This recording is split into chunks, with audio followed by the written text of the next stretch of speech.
Victims of nepotism in Bollywood. Bollywood में nepotism बहुत time पहले से ही है।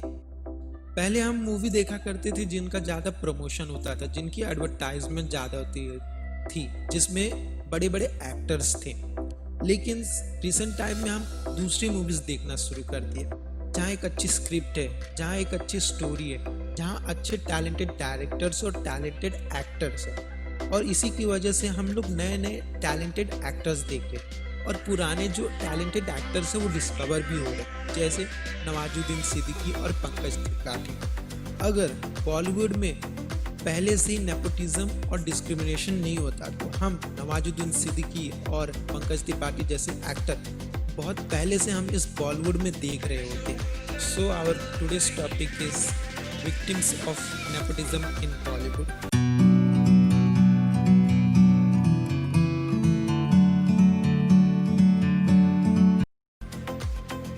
Sushant Singh Rajput. After the death of Sushant Singh Rajput, nepotism को एक अलग सी आग मिल गई। Sushant Singh Rajput commit suicide. Reason क्या आ रहे हैं? Nepotism, groupism in Bollywood. Nepotism और ग्रुपिज्म की वजह से कोई इतना बड़ा एक्टर जो अपने प्राइम में था, जिसकी पिछली फिल्म छिछोरे इतनी बड़ी हिट हुई, फिर भी वो सुसाइड कर रहा है। रिपोर्ट्स ये भी आ रही है कि टॉप प्रोडक्शन हाउसेस जो फिल्म बनाती है उन्होंने सुशांत सिंह राजपूत को बैन कर दिया था। वो लिस्ट आप अपने स्क्रीन पे इस वक्त देख पा रहे होंगे। जो लोग बोल रहे हैं कि ऐसा कुछ नहीं है, नेपोटिज्म ग्रुपिज्म नहीं है, उनको मैं ये बोलूँगा कि बिना आग के धुआं नहीं निकलता। नेपोटिज्म और ग्रुपिज्म बॉलीवुड में रहा होगा, तभी ये उनके सुसाइड कमिट करने का रीज़न आ रहा है। नवाजुद्दीन सिद्दीकी को 15 साल लगे इस इंडस्ट्री में रिकॉग्निशन पाने में। 15 साल की स्ट्रगल लगी। 15 साल में कोई इंडस्ट्री में उनको ढूंढ नहीं पाया, ऐसा टैलेंट को नहीं ढूंढ पाया। क्यों? क्योंकि नेपोटिज्म था। नवाजुद्दीन सिद्दीकी के साथ नेपोटिज्म के साथ ही साथ कलर डिस्क्रिमिनेशन भी हुआ। उनके कलर फेयर नहीं है तो उन्हें बताया गया कि आप लीड एक्टर नहीं कर सकते, आप एक्टिंग नहीं कर सकते, ऐसा बताया गया। उन्होंने अपने एक इंटरव्यू में ऐसा बताया।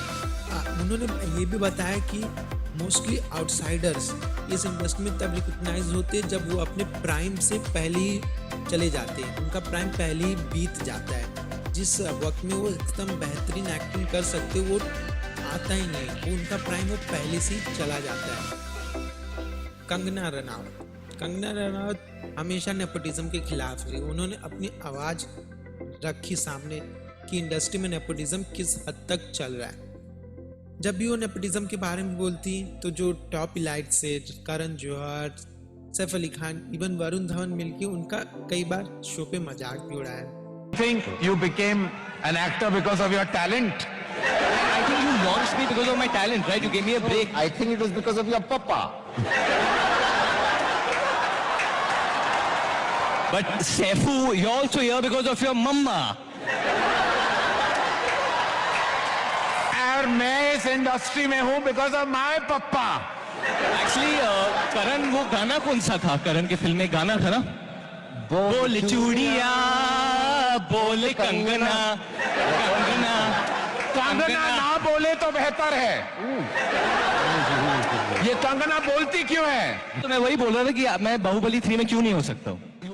कंगना रनौत हमेशा से नेपोटिज्म के खिलाफ रही। जहां उनको मौका मिला वहां नेपोटिज्म के खिलाफ बोला।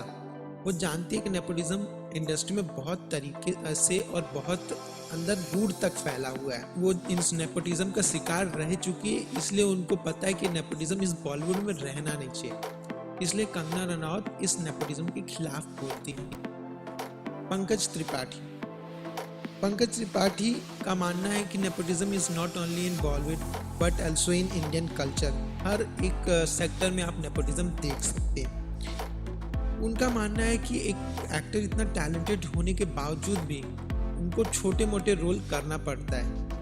वो बड़े रोल के काबिल है, लेकिन वो बॉलीवुड वो इंडस्ट्री नहीं देता वैसा उनकी काबिलियत के हिसाब से रोल, उनको छोटे मोटे रोल पे निकाल देता है। लेकिन पंकज त्रिपाठी का ये भी मानना है कि नेपोटिज्म हो या ना हो, अगर किसी के पास टैलेंट है तो वो आगे बढ़ सकता है, उसके पास क्राफ्ट है तो आगे बढ़ सकता है। ये भी नहीं भूला जा सकता कि नवाजुद्दीन सिद्दीकी और पंकज त्रिपाठी जैसे एक्टर अपने 40+ एज में रिकग्नाइज हो रहे हैं, जबकि उनके पास टैलेंट बहुत टाइम पहले से ही था। Ayushmann Khurrana is one of the most talented not only actor but singer, dancer, anchor, RJ in our India.